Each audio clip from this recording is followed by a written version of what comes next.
اللهم صل على سيدنا محمد يا رب صل وسلم دائما أبدا على حبيبي. دیکھو پہلے ایک بات خوب ذہن میں بٹھا لو.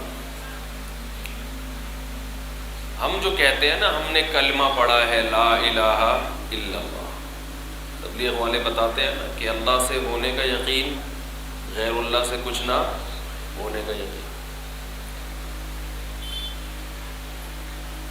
محمد الرسول اللہ صلی اللہ علیہ وسلم کا مطلب کیا ہے کہ آپ صلی اللہ علیہ وسلم چونکہ اللہ کے سفیر ہیں، بھیجے ہوئے پیغمبر ہیں، تو آپ کی زبان مبارک سے جو بات بھی نکلے گی وہ آپ کی نہیں ہوگی بلکہ کس کی ہوگی؟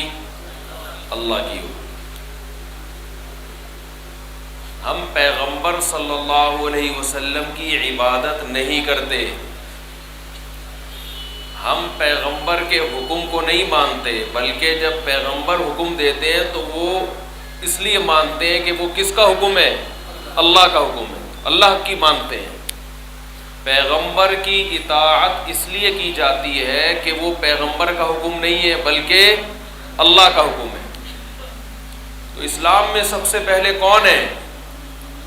بولو بھائی، اللہ. عبادت، غلامی اللہ کی.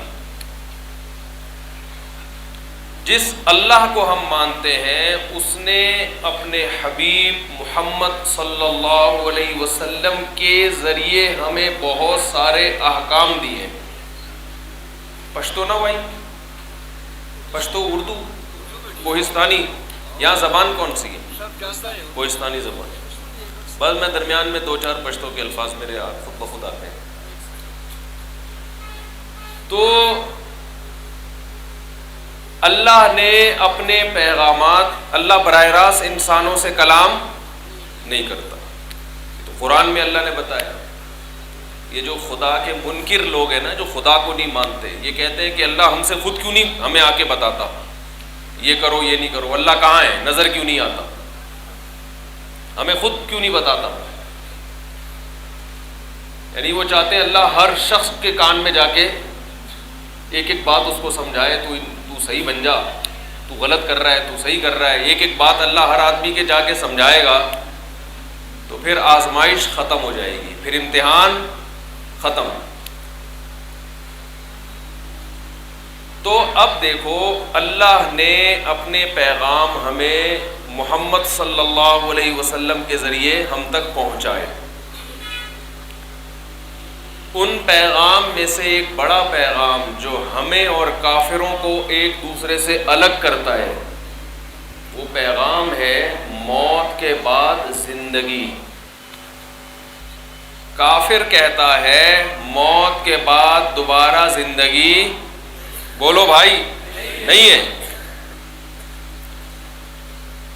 اللہ کیا کہتا ہے قرآن میں کہ مرنے کے بعد تم ختم نہیں ہو جاتے.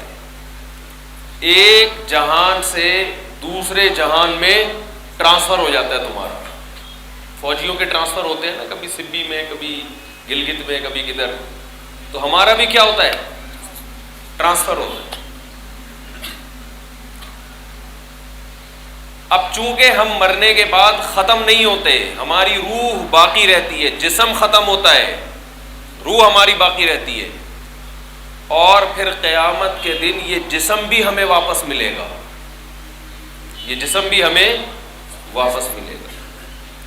یہ جو ہم کہتے ہیں، کافر کہتا ہے کہ جسم تو ختم ہو جاتا ہے، اللہ فرماتے ہیں بلا قادرین علی ان نسوی بنانا، ہمیں اس پر بھی قدرت ہے کہ تمہیں دوبارہ زندہ کریں. اور یہ جو انگلیوں کے نشان ہے نا، جو نادرہ میں جب آپ لگاتے ہو تو ایک شکل بنتی ہے نا، یہ شکل دوبارہ بنے گی. ایسا اللہ جسم کو جوڑ کے دوبارہ بنا دے گا.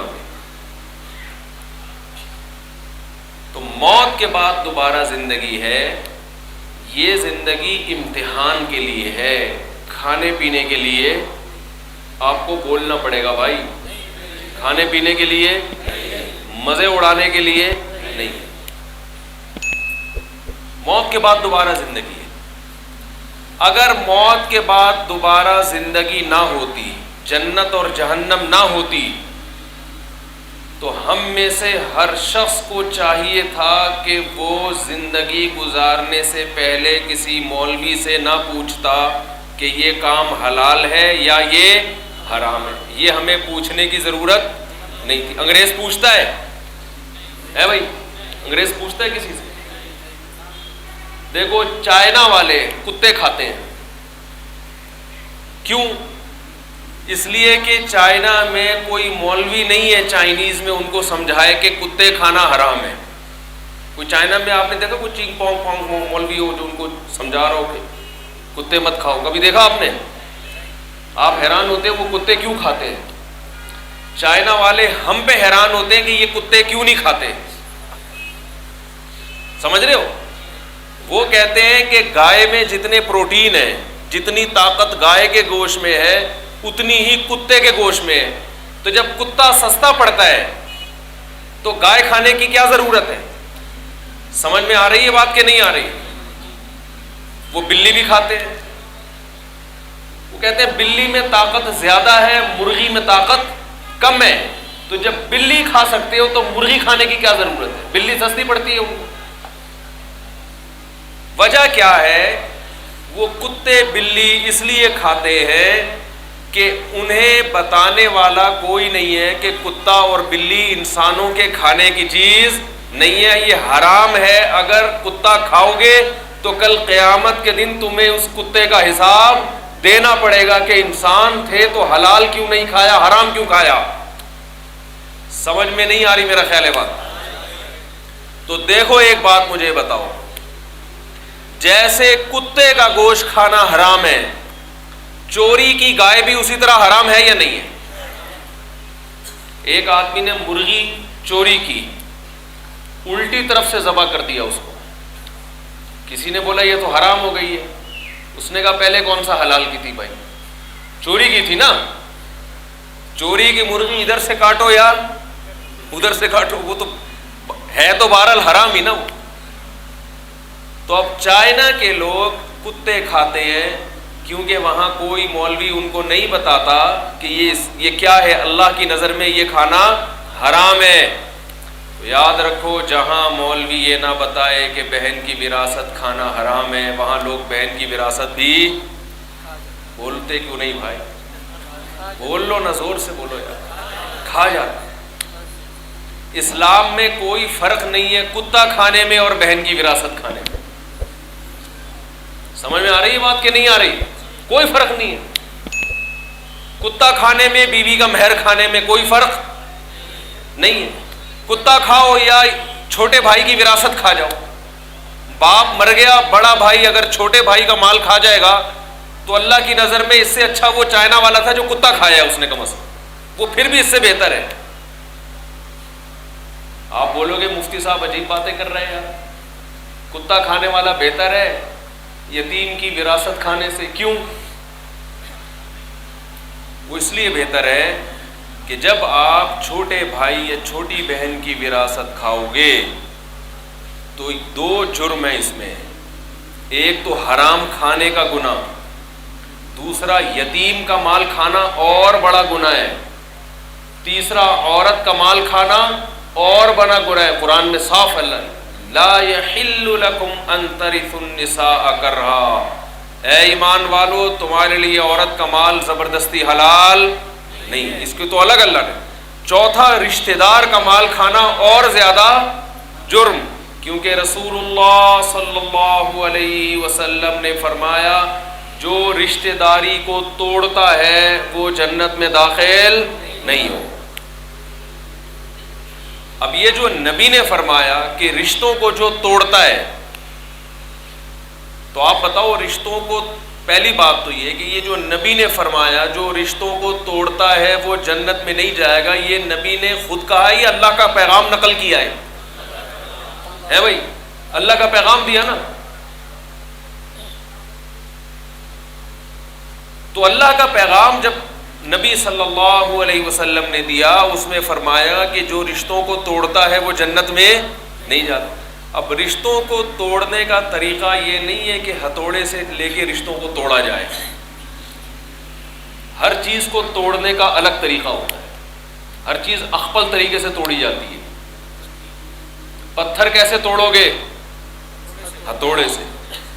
قسم کیسے توڑو گے؟ ہتھوڑے سے توڑو گے یا بم سے توڑو گے؟ قسم، جو چیز جو کام کا وعدہ کیا ہے وہ نہ کرو تو قسم ٹوٹ جائے گی کہ نہیں ٹوٹ جائے گی؟ تو رشتہ کیسے ٹوٹتا ہے؟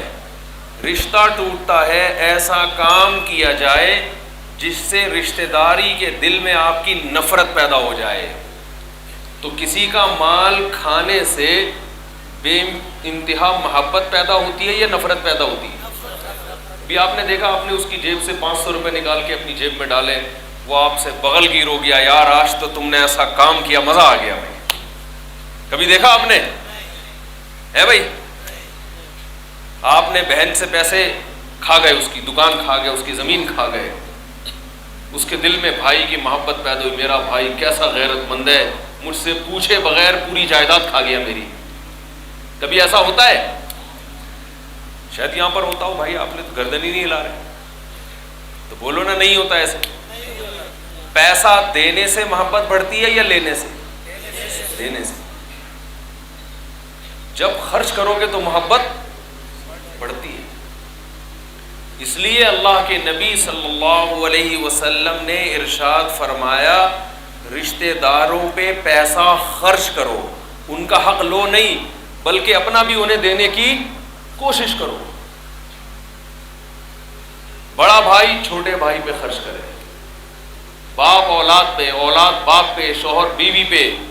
نبی صلی اللہ علیہ وسلم کے دور میں اگر کوئی عورت مالدار تھی، شوہر غریب تھا، تو عورت اپنے شوہر پہ بھی صدقہ کرتی تھی۔ آج ہر آدمی کیا کر رہا ہے؟ دوسرے سے چھیننے کی کوشش کر رہا ہے۔ تو آپ صلی اللہ علیہ وسلم نے فرمایا، رشتے توڑنے والا جنت میں داخل نہیں ہوگا۔ تو اب مجھے ایک بات بتاؤ، قرآن کے الفاظ دیکھو، وَيُطْعِمُونَ الطَّعَامَ عَلَى حُبِّهِ مِسْكِينًا وَيَتِيمًا وَأَسِيرًا إِنَّمَا نُطْعِمُكُمْ لِوَجْهِ اللَّهِ لَا نُرِيدُ مِنْكُمْ جَزَاءً وَلَا شُكُورًا۔ اللہ فرماتے ہیں ہمارے جو نیک بندے ہیں وہ ہمیں خوش کرنے کے لیے ہماری محبت میں لوگوں پہ خرچ کرتے رہتے ہیں، غریبوں کو، یتیموں کو، مسکینوں کو، قیدیوں کو، کمزوروں کو کھلاتے رہتے ہیں، اور جب ان کو کھلاتے ہیں تو ان سے کہتے ہیں کہ ہم تمہیں اللہ کو خوش کرنے کے لیے کھلاتے ہیں، ہم تم سے اس کا بدلہ نہیں چاہتے۔ تو اس سے پتہ چلتا ہے کھلانے سے، دینے سے اللہ بھی، بولو نا، خوش ہوتا ہے، لینے سے اللہ خوش نہیں ہوتا۔ تو ایک چیز سے توبہ کرو، اگر ہم میں سے کسی نے کسی کا حق دبایا ہوا ہے، بہن کی وراثت ہے یا چھوٹے بھائی کی وراثت، بہت جگہوں پر بڑا بھائی کیا کرتا ہے، ساری زمین پہ قابض ہو جاتا ہے، چاچا بعض دفعہ ساری زمین پہ قابض ہو جاتا ہے اور اپنے بھتیجوں کو ان کا حق نہیں دیتا۔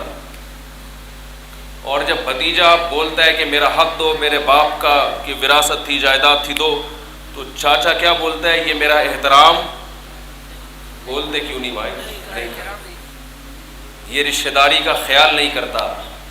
تو رشتہ داری کا خیال وہ نہیں کر رہا جو حق دے نہیں رہا ہے، جو مانگ رہا ہے اس کو تو شریعت نے حق دیا ہے مانگنے کا۔ دیکھو، آپ کسی شخص نے کسی سے پیسے لیے، زید نے بکر سے کیا لیے؟ پیسے لیے۔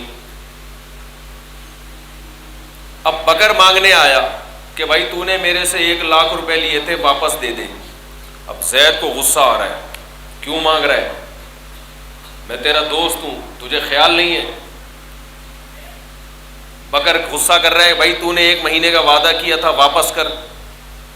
اب ایک تیسرا آدمی ان کے درمیان میں جا کے بکر کو سمجھائے کہ تو کیوں واپس مانگ رہا ہے، تجھے دوستی کا خیال نہیں ہے، تجھے اس کا خیال نہیں ہے۔